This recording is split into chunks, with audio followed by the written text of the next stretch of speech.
Uncle चैन जो है जंगशान से मिलने के लिए आते हैं। जंगशान कहती है कि आप चाहते मैं यहाँ से चली जाऊँ। वो बोलते हैं कि नहीं। अंकल चैन बोलते हैं कि ये जो अंगूठी तुम्हारे हाथ में है ये टेन्यू की दादी की अंगूठी है, इसका मतलब तो तुम जानती होगी ना। तो वो बोलती है कि आप ये पूछने आए हैं। अंकल चैन कहते हैं नहीं, मैं तुमसे सिर्फ एक सवाल पूछना चाहता हूँ, तुमने टेन्यू से शादी करने के लिए क्यों हाँ बोला है? क्या तुम जानती हो उसकी बीमारी के बारे में? जंगशान कुछ नहीं बोल रही होती है। अंकल चैन बोलते हैं अगर तुमने इस वजह से बोला है तो तुम जा सकती हो यहाँ से। वो बोलते हैं कि मैं नहीं चाहता कि टेन्यू को जब ये बात पता चले कि तुमने किस वजह से शादी के लिए हाँ कहा है तो उसका दिल टूट जाए और वो अपने आप को दोषी समझे। इससे बेहतर तो यही होगा कि तुम चली जाओ यहाँ से। जंगशान कहती है कि मैं उससे प्यार करती हूँ। ये बात सुनकर वो बोलते हैं कि जब तो ठीक बात है, मैं तुम दोनों के लिए बहुत खुश हूँ, लेकिन लंगशान का क्या? वो कहती है कि वो मेरा भाई है। तो वो बोलते हैं कि ये तो और भी बेहतर बात है। इसके बाद में मिस्टर चैन जो होते हैं वो एक एड्रेस निकालकर जंगशान को दे देते हैं और बोलते हैं कि दादाजी ने टेन्यू की बात नहीं मानी है, इसलिए टेन्यू ने घर छोड़ दिया है और वो यहाँ पर रहने लगा है। वो जब तक घर नहीं आना चाहता जब तक कि दादाजी मान ना जाए। ये कहकर वो वहाँ से चले जाते हैं। जंगशान जो है उसी जगह पहुँच जाती है जहाँ पर टेन्यू होता है। टेन्यू दरवाज़ा खोलता है तो वो उसे देखकर बोलता है कि तुम यहाँ क्या कर रही हो? वो अंदर आ जाती है। अंदर आने के बाद वो उस पर बहुत ज़्यादा चिल्लाती है और कहती है कि सब मुश्किलें अकेले ही झेलना चाहते थे, और अपनी अंगूठी दिखाते हुए बोलती है इसका मतलब जानते हो ना, अब सब चीज़ हम दोनों में आधी आधी है, चाहे सुख हो दुख हो चाहे कोई भी मुश्किल है, हम दोनों को मिलकर ही उसका सामना करना पड़ेगा। ये कहकर वो उसे गले लगा लेती है और टेन्यू भी उसे गले लगा लेता है। आगे हमें दादाजी को दिखाया जाता है जो चिल्ला रहे होते हैं कि टेन्यू की हिम्मत कैसे हुई मेरे खिलाफ़ जाने के लिए। अंकल चैन जो है वो बोलते हैं कि वो भी तो बिल्कुल आपकी जैसा ही है। आपको याद है जब आप जवान थे तब आपने भी तो मिस लू से मोहब्बत की थी। ये बात सुनकर दादाजी बोलते हैं कि हाँ ये बहुत पुरानी बात है। अंकल चैन बोलते हैं कि मुझे तो अभी भी ठीक से याद है, मुझे तो लगता है जैसे कल की ही बात है। तब आप किस तरह गुस्सा हो गए थे जब घर वालों ने आपके रिश्ते के लिए मना कर दिया था। आप तो घर को जला देना चाहते थे। तो दादाजी हंसने लग जाते हैं। अंकल चैन बोलते हैं लेकिन आपका पोता बहुत नरम दिल है, बहुत शांत स्वभाव का है, वो नहीं चाहता कि आपको कोई तकलीफ़ हो। वो जंगशान को भी चाहता है, इसलिए वो आप दोनों को ही कोई तकलीफ़ नहीं देना चाहता। वो जंगशान से भी प्यार करता है और आपकी भी इज़्ज़त करता है और वो चाहता है कि आप उसकी शादी में शामिल हो, तो आप मान क्यों नहीं जाते?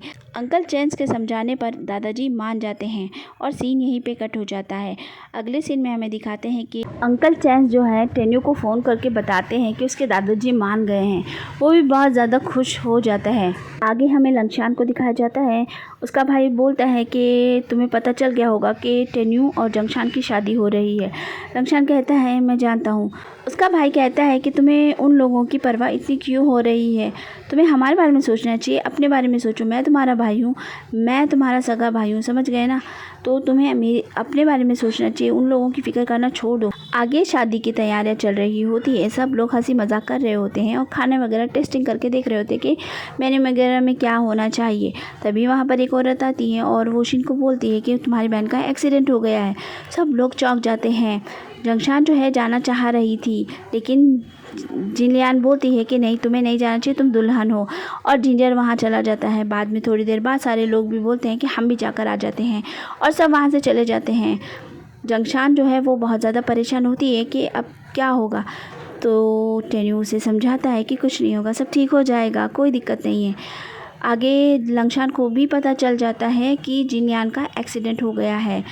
आगे शिन और नियान को दिखाया जाता है। नियान बोलती है कि एक्सीडेंट जब हुआ तो मुझे लगा मेरी ज़िंदगी एकदम से घूम गई और मुझे महसूस हो गया कि मैं भी अब आगे बढ़ना चाहती हूँ। और वो अपनी बहन से कहती है कि हम जिससे प्यार करते हैं ऊपर वाला हमें उस प्यार को क्यों नहीं देता है। और दोनों बहनें रो रही होती हैं। यहाँ पे आपको दोनों बहनों का प्यार देखने को मिलेगा। आगे शिन जो होती है वो बाहर जाती है तो जिनलैन वहाँ पर आ जाता है। जिनलैन को वो बोलती है कि जाओ उसका ध्यान रखो।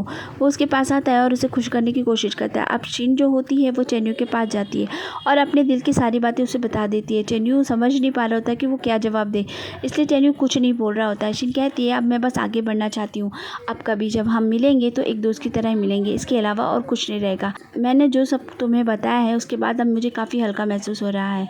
टेन्यू बोलता है तुम तो हमेशा से मेरी बहुत अच्छी दोस्त रही हो, और वो उससे हाथ मिला लेता है। आगे शिन जब घर पर आती है तो जंगशान उसको पूछती है कि नियान कैसी है। वो कहती है वो बिल्कुल ठीक है। चेनलैन जो होता है वो नियान की बहुत अच्छे से देखभाल करता होता है, लेकिन फिर भी नियान को लंगशान ही याद आ रहा होता है जैसे उसने उसकी केयर की थी। चेनयान जो होता है वो बहुत ज़्यादा उसको खुश करने के लिए अलग अलग तरह की बातें करता है।